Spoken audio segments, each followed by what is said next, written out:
ಶಾಸಕರು ಲೆಟರ್ ಕೊಟ್ಟಿದ್ದಾರೆ, ನೀರಾವರಿ ನಿಗಮ ಮೂಲಕ ಸರ್ಕಾರಕ್ಕೆ ಕೊಟ್ಟಿದ್ದಾರೆ. ಆದರೆ ಇವರಿಬ್ಬರು ಪತ್ರಕ್ಕೆ ಕೂಡ ಯಾವುದೇ ಈ ಕ್ಷಣಕ್ಕೂ ಸ್ಪಂದನೆ ದೊರೆತಿಲ್ಲ.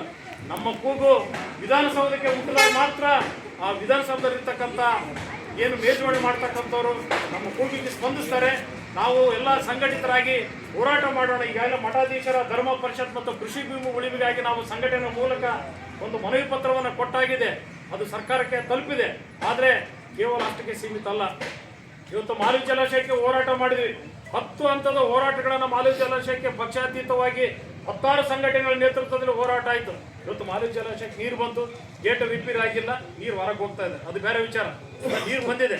ಹಾಗೆ ನಾವು ಸುಮಾರು 8 ರಿಂದ 10 ಹಂತದ ಹೋರಾಟವನ್ನ ನಾವು ರೂಪಿಸಲಿಕ್ಕೆ ಇವತ್ತು 17 ಕೆರೆ ವ್ಯಾಪ್ತಿಯ ರೈತರನ್ನ ಈ ರೀತಿ ಸಭೆ ಮಾಡಿ, ಸಂಘಟನೆ ಸಭೆ ಮಾಡಿ ಆ ಹೋರಾಟಕ್ಕೊಂದು ಇವತ್ತು ಮಗಿಮಾವನಹಳ್ಳಿ ಕೆರೆ ಹೋರಾಟ ಸಮಿತಿ ಒಂದು ಮಾಡ್ತಾ ಇದೀವಿ. ಇಲ್ಲಿ ಆ ಸಮಿತಿಗೆ ನೀವು ಯಾರು ಹೇಳ್ತೀರಿ ಅವ್ರ ಸಮಿತಿ ಮಾಡ್ರಿ. ಇದು ಪಕ್ಷಾತೀತವಾಗಿ ಜಾತ್ಯತೀತವಾಗಿ ನಡೀತಕ್ಕಂಥ ಹೋರಾಟ. ಇದು ರೈತರ ಪರ ಹೋರಾಟ. ಕೇವಲ ಗದ್ದಿರ್ತಕ್ಕಂಥ ಹೋರಾಟ ಮಾಡ್ಬೇಕಂತ ಏನಿಲ್ಲ.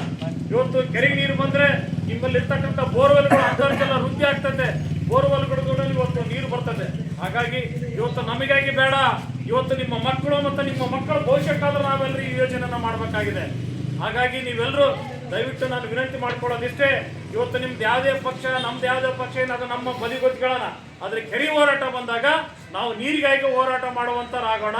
ಕೆರೆ ಹೋರಾಟ ಬಂದಾಗ ನಾವೆಲ್ಲರೂ ನಮ್ಮ ಗ್ರಾಮದ ಮುಂದಿನ ಪೀಳಿಗೆಗೆ ಹೋರಾಟ ಮಾಡುವಂತ ಕೆಲಸವನ್ನ ಮಾಡೋಣ. ಅವತ್ತು ನಮ್ಮ ಹೋರಾಟ ಅಭಿವೃದ್ಧಿ ಆಗ್ತದೆ. ಇವತ್ತು ನೀವು ಸಮಿತಿ ಇವತ್ತೇ ಮಾಡಿಕೊಡ್ಬೇಕು ನಮಗೆ. ಯಾಕಂದ್ರೆ 9ನೇ ತಾರೀಕು ಮುಖ್ಯಮಂತ್ರಿಗಳು ಕೂಡ್ಲಿಕ್ಕೆ ಬರೋರಿದ್ದಾರೆ. ಒಂದು 500 ಬೈಕ್ಗಳ ಮೂಲಕ ಇವತ್ತು ಮಠಾಧೀಶರ